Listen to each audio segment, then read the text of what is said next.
Hey there, everybody. This is Coach Cates with UMKC Basketball. Really excited to be able to share with you guys a little bit today um, about practice planning, content of practice, length of practice, and just some overall thoughts on practice.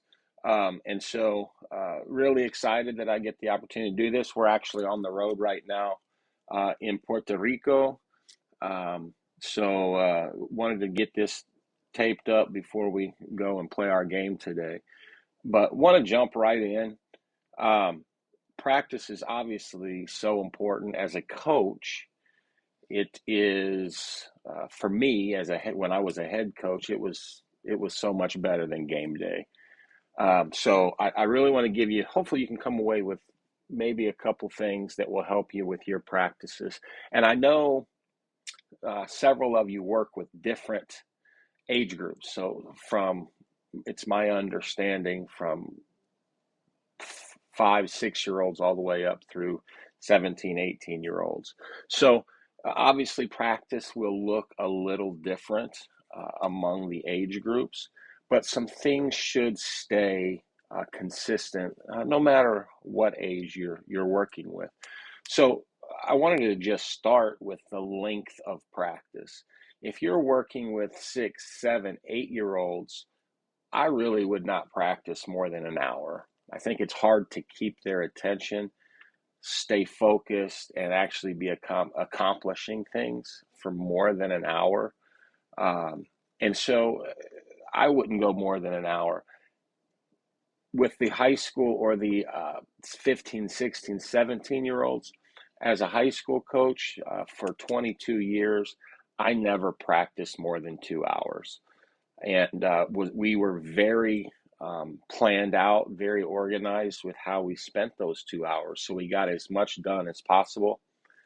But after 2 hours, I just think that you lose the attention and the interest of the athletes. So pay attention to the length that you're practicing.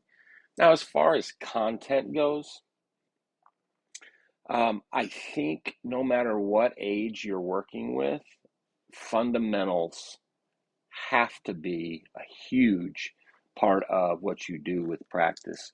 When I say fundamentals, I'm talking mostly about individual skill, ball handling, passing, uh, defensive slides and closeouts, things that when they're in a game, they're going to need to have. A lot of times, coaches spend so much time drawing up plays and working on the X's and the O's that in a game, the kids end up being right where they're supposed to be. They catch the ball, and now they don't know what to do with it because they haven't worked on the individual skill. So make sure you're spending a lot of time um, individual skill in each of your practice. I think individual skill and shooting should take up about half of your practice um, as a general rule. A lot of times coaches are so, let's run this play, let's run this play. And the kids just need to sometimes be able to shoot the ball so that they get better at that. So make sure you're incorporating some individual skill work uh, into your practices so those kids are getting better. Um, Make sure you give them time to shoot a lot. You can't win this game if you're not able to score the basketball. Okay, some other thoughts that I have as far as your practice plans.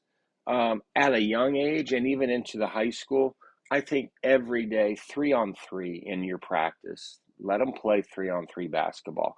You can guide them with what you want to work on in that 3-on-3 segment, but I think so much is learned by young players playing 3-on-3. It incorporates every area of the game, and you can't really hide out there in a 3-on-3 setting like sometimes you can when you're drilling 5-on-5 or playing 5-on-5. Other thoughts as you run drills in your practice, make sure that you build in decision making, not just a drill that they can go through without using their head and thinking. So, in other words, if you're working on finishes, you're driving, you're reacting to a manager or a coach. If the coach lifts up, then I cut back door. If the coach stays down, now I pop to get my shot. Just things where the athlete's having to make decisions, not just go through a mindless activity, but it's helping them make better decisions because you can practice decision making. And I think that's really important for our young players out there. Um, as you're running your practice, make sure that your players are having fun. Build in competition. Uh, don't just run drills your entire practice. Let them play. Make sure they're enjoying it. But half of my practices as a head coach, about 50%, they were playing and they were learning through making mistakes. And we didn't stop a lot and teach right in that moment. We would give them that information and put the ball right back in play. And if they had questions later, they could come back and we could circle back and and help them get those questions answered. But the game is played at such a fast pace that our players need to learn in quick segments, just like in a game. And so don't spend a lot of time, 5 minutes, talking to your players while they're standing around because they're not going to be listening to us for that long anyway. So make sure that you give your teachings, your coaching points in like 20 seconds or less if you can, and then put the ball back in play.